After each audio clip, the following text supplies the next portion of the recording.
Olá, boa noite. Vamos dar início nosso encontro coruja da assistência. E aí a gente tem que falar sobre planejamento, monitoramento, avaliação e vigilância, que é de suma importância em qualquer trabalho da assistência. E aí, quando eu falo que o planejamento em qualquer trabalho da assistência, não só da assistência, mas do serviço social como um todo, é de suma importância que qualquer assistente social tenha um planejamento bastante coeso nas suas atividades. E aí, quando eu coloco isso, eu coloco que é importante a gente fazer em qualquer trabalho que a gente faça de serviço social, no atendimento, a gente faça projetos de intervenção. Os projetos de intervenção, que é um planejamento, vai te dar um fio condutor de como você deve andar, de como você deve operacionalizar as suas atividades. E claro e evidente que este projeto, este planejamento, vai ter o monitoramento, vai ter uma avaliação, vai ter uma vigilância se você está cumprindo ou não as etapas do projeto. Então, não é só no socioassistencial que é importante esse tipo de planejamento, mas em qualquer tipo de atendimento que você faça a nível de serviço social, né? Seja com idoso, seja com criança, seja com os presos, seja numa saúde, num hospital, em qualquer nível de atuação do assistente social, é importante que faça um planejamento, um monitoramento, uma avaliação, uma vigilância de como está indo o projeto de intervenção. Isso se refere, quando tem esse card dizendo planejamento, monitoramento a nível socioassistencial, isso vai se referir ao SUAS, claro, ao Sistema Único de Assistência Social, para uma percepção maior dos serviços de assistência social, para aperfeiçoar a política nacional da assistência social. Então, assim, é de suma importância que a gente tenha no nosso pensamento qual é o objetivo, qual é o objeto que nós temos no nosso atendimento, que é a intervenção do assistente social na realidade e a garantia de direito desse usuário com os seus direitos que ele tem pré já estabelecido na política de assistência social. Então, assim, o monitoramento que você vai fazer, o planejamento que você faça, a avaliação que você faça, clara e evidente, é junto com, principalmente, com os conselhos municipais de assistência, com os conselhos estaduais de assistência, porque esses conselhos, formados por pessoas da sociedade, são conselhos esses de garantia de direitos. Então, isso é de suma importância. Obviamente que a partir do momento que você planeje a sua atuação, que você monitore a sua atuação, que você faça avaliação da atuação, você vai fazer uma articulação, isso é instantâneo, que você faça articulação e pactuação com deliberações maiores de assistência para aquela população. Então, é de suma importância que esse trabalho seja bastante bem feito para que essas pactuações que você tenha e que essa população seja bastante participativa em todos os âmbitos municipais, estaduais, federais, seja participativa para garantir o direito dos usuários. Olá, Fátima, está por aí? Olá, Sim, Fátima. professor, sim, professora, porque eu estou no trabalho. Ainda está no trabalho? Eu fico de segunda a sexta no trabalho direto. Sim, você Aí, trabalha por em isso, quê? casa de família, eu sou babá. Ah, sim. Aí Aí, você fica, dorme aí. sim, Ah, entendi. E aí aí deu eu uma fico chance para você caladinha. assistir a aula. Não, não tem chance assim, tipo, daqui a pouco eu tenho que servir jantar. E eu não posso, tipo, falar, né? Eu fico, boto o fone de ouvido e fico escutando. Ah, ok, então, tá bom, tá bom. Né, pelo menos já fez o trabalho? Já entreguei, tirei um, dois, porque eu não fiz o.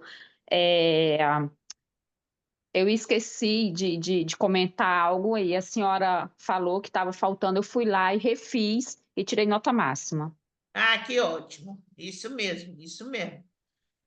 Eu dei abertura para todos os alunos que não tinham conseguido os 3 pontos para ter nova chance. Então, e continue lendo, continue lendo os textos, continue lendo os cards, o livro, para que você melhore na narrativa, entendeu? Isso é de suma importância, a melhora na narrativa, ok? Sim, muito obrigada, professora. Quando eu, E, tipo, tiver caladinha assim, é porque realmente eu estou no trabalho e eu não consigo falar. E eu fico só de fone e fico escutando o que a senhora e os outros professores estão falando. E depois eu vejo a gravação para entender melhor, porque às vezes o patrão me chama e eu corto assim, algum momento e depois eu revejo a gravação e leio o texto para entender melhor a disciplina, as matérias. ótimo, ótimo. Continue assim que você vai adiante. Você Se vai, Deus quiser. continue assim que você vai adiante, tá bom? Obrigada. Nada. Então, qualquer dúvida é só você me chamar que eu tiro as suas dúvidas. Você tem alguma dúvida? Não, até agora eu tô tranquila, graças a Deus. Ah, Tá já bem? começou a fazer estágio? Não, só no próximo ano. Ainda estou no quarto período, né? Então, só Ah, no quarto ano. Ou no quinto período que a gente que eu vou começar, porque eu acho que até então vou ter que sair do trabalho. Eu já estava preparada. Quando eu entrei na realidade na faculdade, eu já estava preparada por assim, que ia acontecer, né? Quando eu começasse a fazer estágio, eu ia ter que abrir mão de alguma coisa. Então, eles não vão aceitar que eu saia, então eu prefiro, tipo, sair do trabalho para me terminar meus estudos. sim, mas aí você pode ver se você faz uma negociação, trabalha menos dias. Eu creio que eles não vão liberar, porque, tipo assim, eles precisam de uma pessoa 24 horas. Não é nem porque por conta das crianças, porque as meninas já estão grandes, são 15, 18 anos, é eles mesmo. E eu creio que eles não vão liberar, não. Porque, tipo assim, eles precisam de uma pessoa 24 horas para servir jantar, tem a cozinheira, mas quem faz tudo isso sou eu, porque a cozinheira vai embora. Ah, e você já trabalha nessa casa há muito tempo. 11 anos. Nossa, bastante tempo. Entrei como babá, entrei como babá e agora só faz tudo, né? Na realidade, porque eles acham que as meninas cresceram e elas não dão mais trabalho, então um dos motivos que me ajudou assim a regressar nos estudos foi isso, né? Porque tipo, eu estava já muito cansada assim, da rotina, porque você acordar às 5h40 da manhã e não ter hora de parar, vai parar 10 horas da noite, 11 horas da noite, e é muito cansativo. E a minha patroa falou, uma vez eu cheguei para ela e falei para ela que eu estava muito cansada, que queria sair na sexta de manhã, pelo menos, para mim descansar mais um pouco. Ela perguntou, cansada de quê? Aí eu, nossa, isso não é a vida que eu quero para mim, né, professora? Trabalhar o resto Sim. da minha vida, sendo que eu estou me sentindo sendo escravizada, né? Sim, ela assina a Aí sua carteira direitinho? é tudo direitinho, só não cumpre com, tipo, Com hora horário de extra. trabalho. Não, não, isso aí ela não cumpre. É, aí é E uma coisa a pensar mesmo. é, Preferível você arrumar uma outra coisa que trabalhe 2 vezes por semana, alguma coisa nesse sentido, entendeu? é muito cansativo, porque o trabalho doméstico não tipo, é repetitivo, você cansa, né? E eles acham que você roubou, É, que você não tem vida, que não tem família, enfim. Eu tomei essa decisão, estou bem satisfeita, estou bem feliz.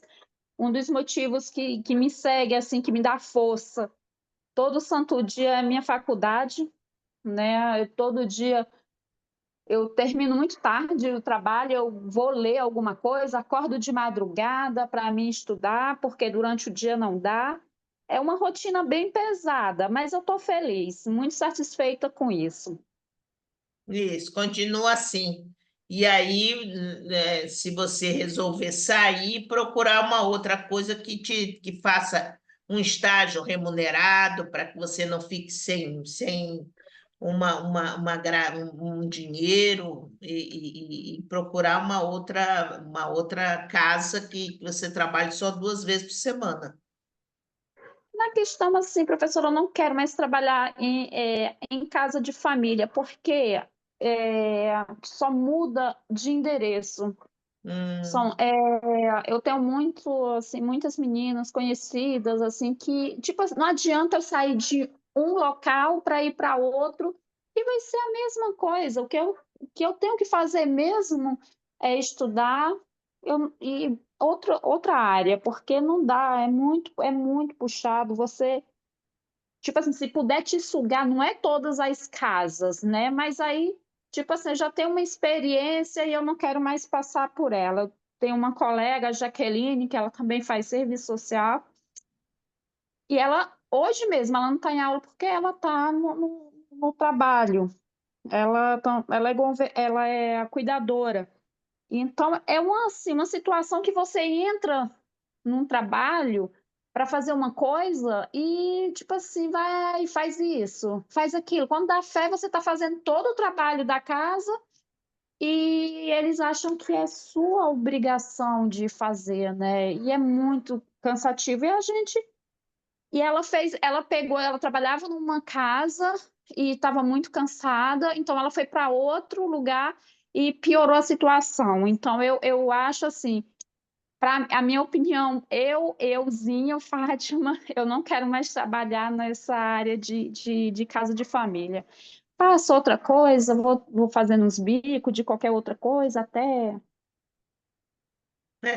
então, arrumar você uma tem coisa que ver o melhor. que é melhor para você mesmo.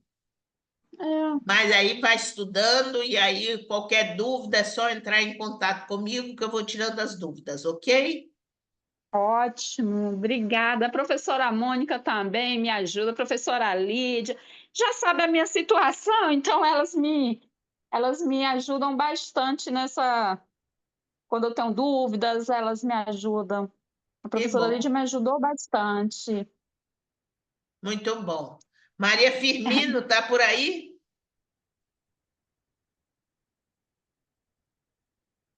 Todo É, mundo em deve, silêncio. deve estar com dificuldade de entrar, Maria Firmino. Bom, vamos continuar.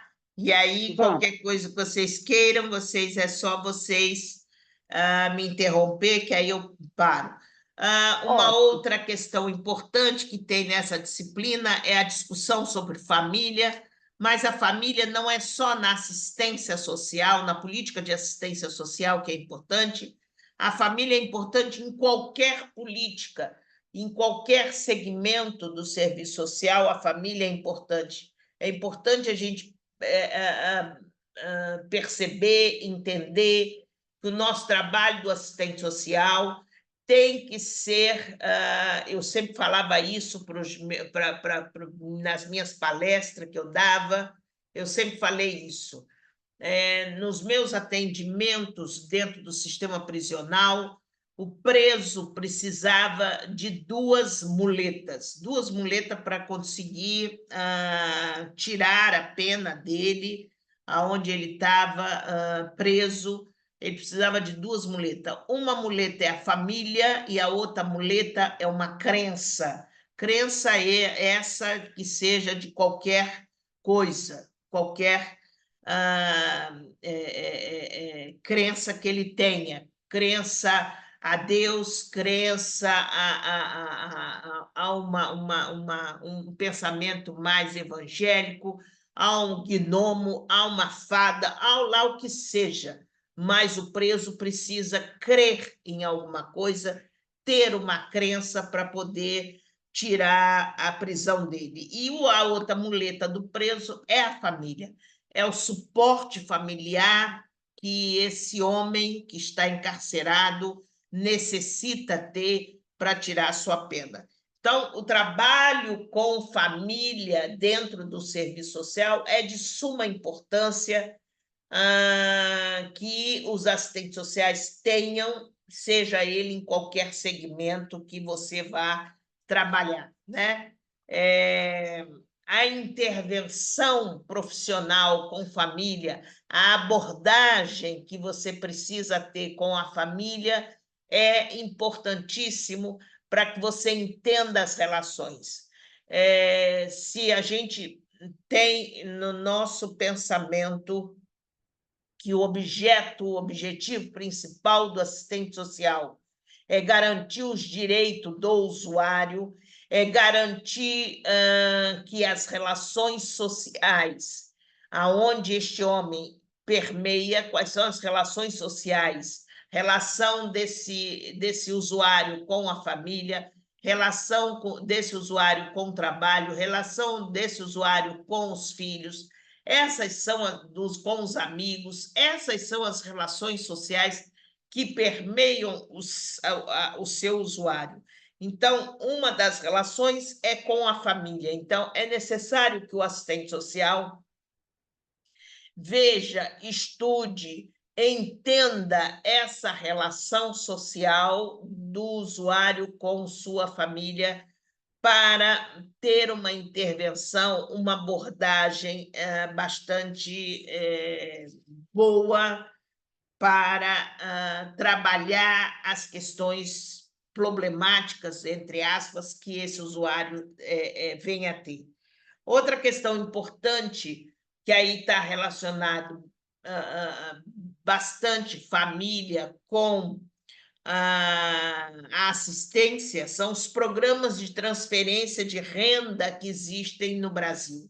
Quer dizer, a gente não pode negar que no Brasil existem políticas de rendas LOAS e assim sucessivamente, baseado nos programas assistenciais que essa família necessita ter. Então, mesmo você trabalhando, e aí eu dou o exemplo da minha prática, mesmo eu trabalhando no sistema prisional, eu tinha que fazer contato constantemente com as colegas que trabalhavam nos CRAS, nos CREAS, para ter esse vínculo dessa distribuição de renda com essas famílias dos encarcerados.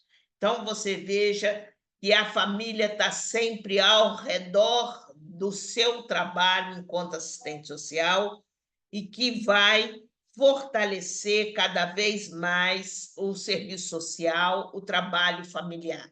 A gente tem hoje até pós-graduação com trabalho com famílias, porque é uma coisa bastante específica o trabalho com famílias dentro do serviço social. É uma coisa bastante específica que você tem na relação das políticas públicas, né, a garantia desses direitos com esses familiares que você esteja atendendo. Então, família não é só um atendimento raso que você tem enquanto assistente social. Família é tudo aquilo que leva a você entender as relações sociais que permeiam aquele indivíduo, aquele usuário que está ali pautado na sua frente. Está claro isso, gente? Tudo certinho? Marta Firmino entrou? Olá, Marta. Ela está no ônibus, que ela falou, botou aqui no chat. Coitada. Tá no ônibus, mas pelo menos está, né, no ônibus, ela botou aqui no ônibus, pelo menos está escutando a aula. Tem alguma dúvida, Fátima? Professora, né, na questão da família, quando um detento, um preso, né, eles são, tipo, a família abandona eles, tem muito caso da família abandonar eles lá porque eles cometeram algum delito? Muitos, muitos, muitos, muitos, muitos. Às vezes, a família. Primeiro, tem vários casos, né? Um dos casos, a família não sabe nem que ele está preso. Tem vários presos abandonados dentro das prisões que a família não sabe por onde que ele anda, né? Eu me lembro que o último presídio que eu trabalhei foi o Ari Franco. O Ari Franco é um presídio que fica ali perto do Meia, na Água Santa. Esse presídio é de segurança máxima, e quando eu fui trabalhar lá, foi o último presídio que eu trabalhei antes de me aposentar, e quando eu fui trabalhar lá, uma coisa que me incomodava muito era aqueles presos que não recebiam visita de ninguém, ficavam jogados lá dentro da prisão. Isso me incomodava muito por eu ser assistente social, claro, me incomoda essa família não estar próximo, né, ao seu ente que esteja preso. E aí eu chamava o preso para conversar comigo, para saber o porquê que a família não estava o visitando, e ele falava, dona Nilfone, eles nem sabem que eu estou preso. Ou a família mora longe, ou a família mora em outro município, em outro estado, né? Então, eu me lembro perfeitamente que eu falei, meu Deus, tinha presos que tinha família lá, a mãe, pai, lá na Bahia, tinha uns 3 ou 4, eu me lembro desses casos, tinha uns 3 ou 4 que era da Cidade de Deus. Eu falei, meu Deus, como é que eu vou encontrar essa família dentro da Cidade de Deus, né? Eu vou sair do presídio, vou lá na Cidade de Deus, como é que eu vou achar essa família dentro da Cidade de Deus? Porque ele só falava que a mãe e o pai moravam na Cidade de Deus, mas ele não tinha endereço porque ele já tinha saído de casa há muito tempo.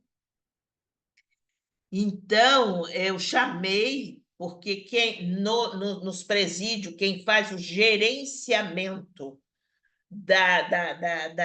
do projeto de assistência religiosa, seja essa assistência religiosa, seja ela católica, protestante, evangélica ou kardecista, quem faz essa gerência desse projeto são os assistentes sociais. Então, eu sempre fazia, de mês em mês, reuniões com os pastores, com os padres, com os representantes das igrejas.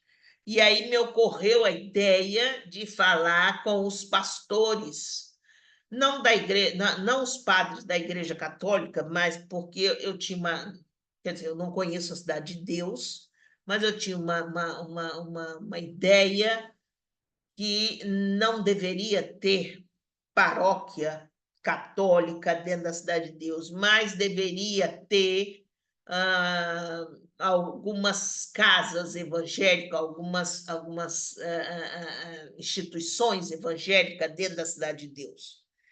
E aí, o que eu fiz? Eu chamei todos os pastores, porque eu gerenciava esse programa, esse projeto, e eu sempre dei oportunidade de todas as correntes entrarem dentro dos presídios. Todos os presídios que eu trabalhei, eu sempre dei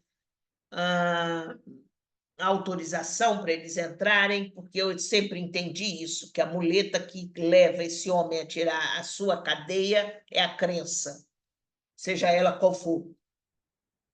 E aí eu me lembro que eu chamei Igreja Batista Igreja Assembleia de Deus, Igreja aquela do Padre Bispo Macedo, qual é o nome dela, gente? Universal do Reino de Deus, Igreja... Aí tinha mais algumas. A Assembleia de Deus, a Universal é uma só tem um CNPJ. A Assembleia de Deus tem 2, 3, 4. A Assembleia de Deus de Copacabana, a Assembleia de Deus do Meia, a Assembleia de Deus de Madureira, a Assembleia de Deus está em todos os lugares, né? Em qualquer esquina tem a Assembleia de Deus. A Batista também tem bastante. Então, eu me lembro que eu chamei os pastores que evangelizavam dentro do presídio, chamei eles e falei assim, olha, eu preciso de vocês. Preciso que vocês encontrem familiares de preso. E eu me lembro perfeitamente que eu pedi 2 coisas a eles. Eu pedi encontro dos familiares desses presos e kits de higiene, porque o Estado não dá, o Estado dá insuficiente. O Estado dá um rolo, exemplo, um rolo de papel higiênico para o mês inteiro. Quem era o ser humano que vai usar um rolo de papel higiênico um mês?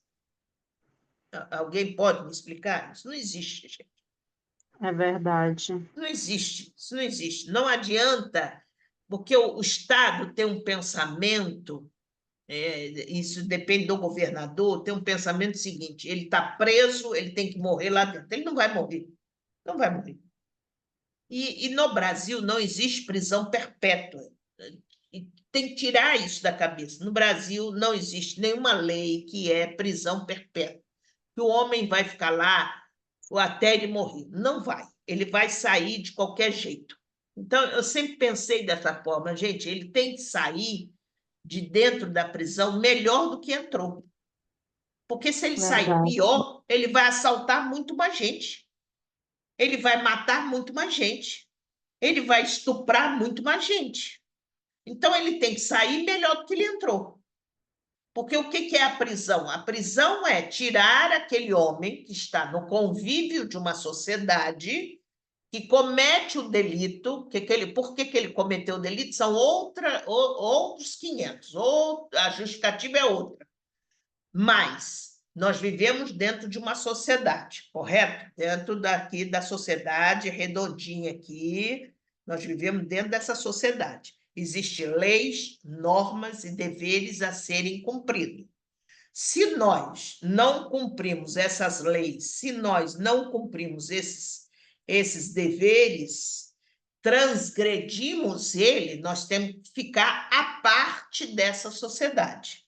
Não existe outro local que não seja prisão. Ainda não inventaram outro local que não seja aquele caixote, que é a prisão, com muros altos, que o homem tem que ficar à parte da sociedade, da onde nós vivemos, correto? Até aí está tudo certo.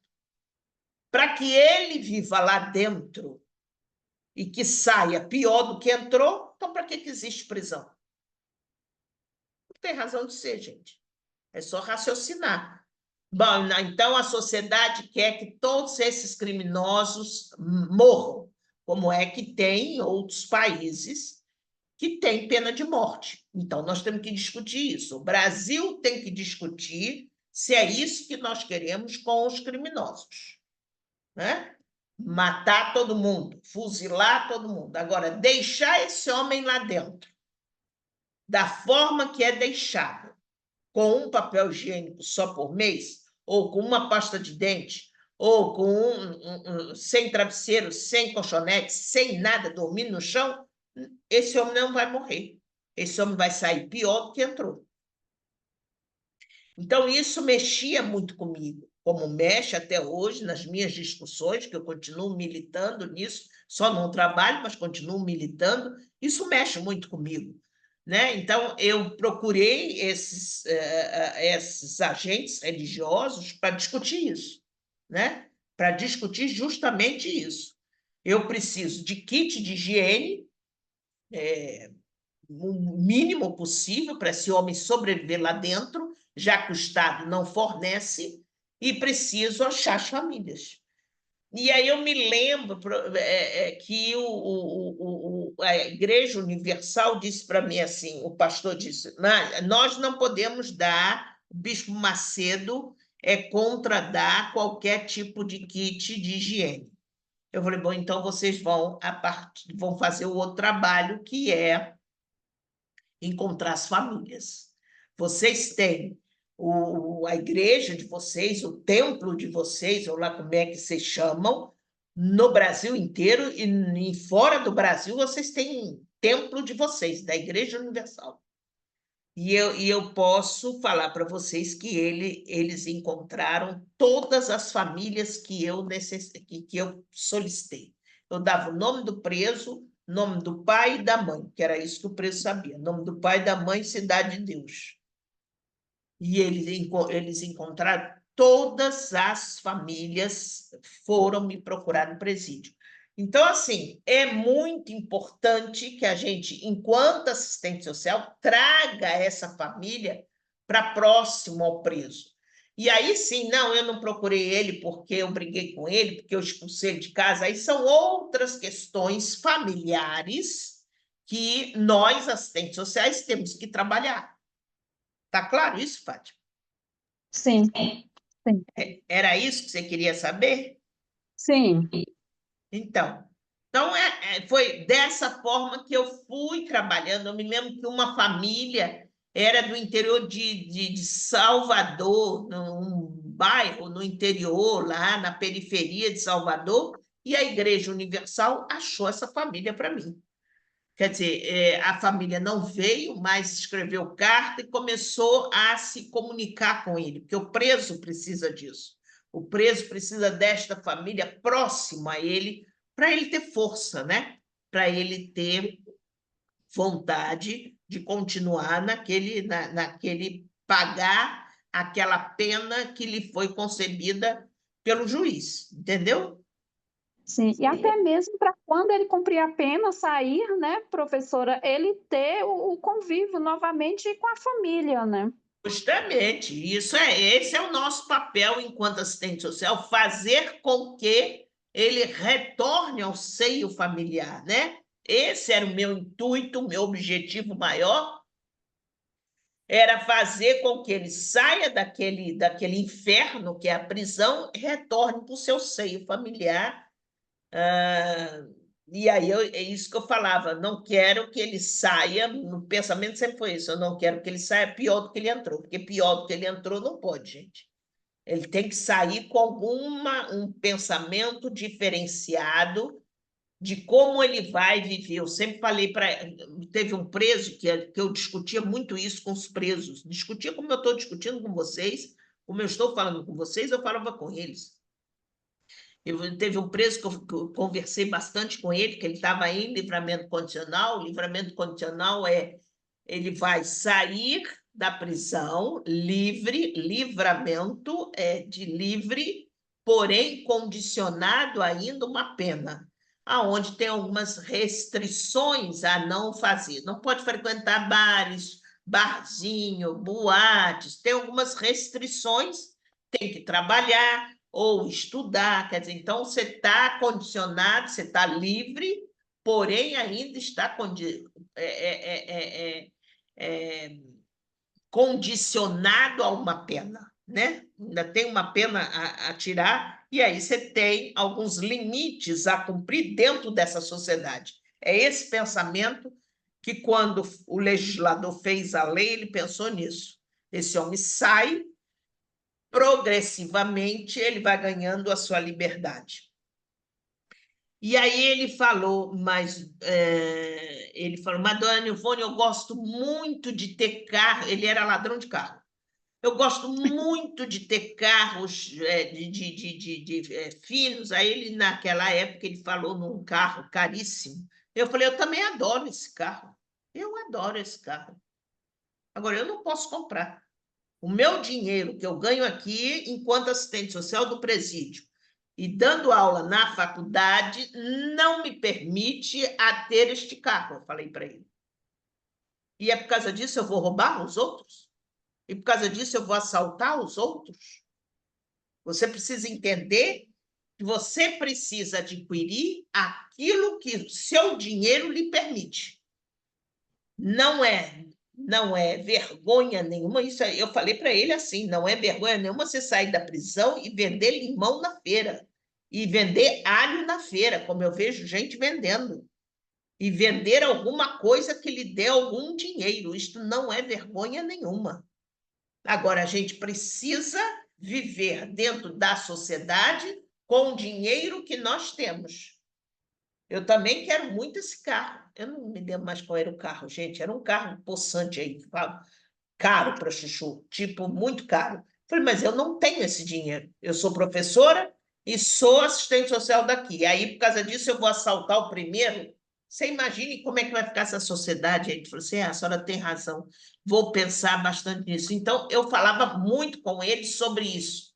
A importância que ele tinha do trabalho dele ao sair dali, seja o trabalho qual for, tem que ser um trabalho honesto, óbvio, não é vendendo droga, né? E a família que deveria apoiá-lo na melhor forma possível. Então, o trabalho com a família, da assistente social com a família, é de suma importância esse laço que ele precisa ter, seja ele preso, seja ele no hospital, que ele precise da família para dar apoio ali naquela hora que esteja doente, seja o seu usuário, o idoso, por exemplo, que precisa, quantos e quantas clínicas aí geriátricas esses lugares que depositam idosos que a família some. A assistente social tem que ir atrás, é como se fosse uma agulha no palheiro para achar essa família. Não pode o idoso ficar sozinho naquele asilo, naquele abrigo. Isso não pode acontecer. Tá claro isso, gente? Sim. Na realidade, o assistente social se torna um detetive, né? Não, Porque não é acaba que. detetive, eu não chamo detetive. Eu chamo que o assistente social passa a garantir esse direito do seu usuário e Usuário. estabelecer as relações sociais desse usuário que estão fragilizadas. Sim, Essas relações precisam estar corretas, não pode estar fragilizada. Qualquer família que você atenda, se essas relações estiverem fragilizadas, esse seu usuário vai ser prejudicado de alguma forma. E você é o profissional que vai unir esse usuário com essa família, com o seu trabalho, com essas relações, entendeu? sim, Então, assim, obviamente que você precisa ter estratégias, você precisa ter intervenções, pensar de que forma que eu vou encontrar saída para atender esse meu usuário, né? Por exemplo, eu lá na prisão, eu falei, bom, a única forma que eu tenho, fiquei pensando, isso não surge assim de uma hora para outra, nada disso.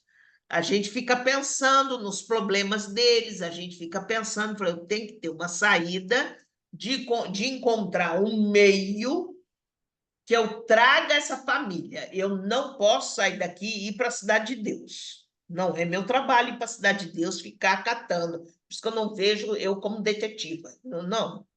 Agora, de que forma que eu tenho estrategicamente de encontrar uma forma, um meio de trazer essa família?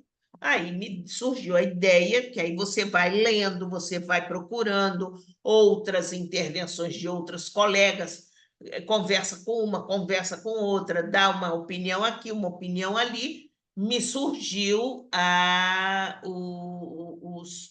os pastores das igrejas evangélicas. E não foi nem das igrejas católicas, nem os padres da igreja católica, porque eu via que não era todos os lugares, se você está trabalhando com pessoas da periferia, porque os presos são pessoas da periferia, a maioria moram em favela. Não é que Sim, toda favela tem uma igreja. Não é toda favela. é verdade. Não é toda favela que tem igreja. A igreja vai ter nos bairros. Nos bairros. Mas dentro da favela não tem igreja. É raro uma igreja ser formada dentro da favela. Agora, não é raro ter uma universal, uma igreja batista, uma Assembleia de Deus, ou lá o que seja, da parte evangélica dentro da favela.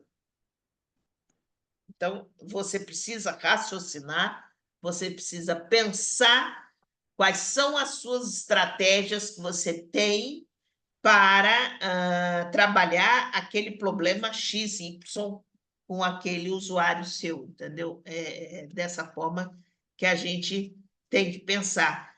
E a família está ali no topo, número 1, do atendimento que você precisa ter com esses usuários. Ok, gente? Sim. Mais alguma dúvida? Não. Estão entendendo a política de assistência, por que existe a política de assistência e qual a importância da família, não só na assistência, mas em outros segmentos, né? Sim. Então, e aí com isso, gente, qualquer dúvida que vocês tenham, é só me mandar lá no fórum, perguntar as dúvidas. Não deixem de avaliar o Encontro Coruja, e o Encontro Coruja vai estar a partir de domingo já na plataforma, ok? Ok. Então tá bom. Abraços e até breve. Beijo, professora. Até uma boa noite. Muito obrigada. Boa noite. Tchau, tchau. Tchau, tchau.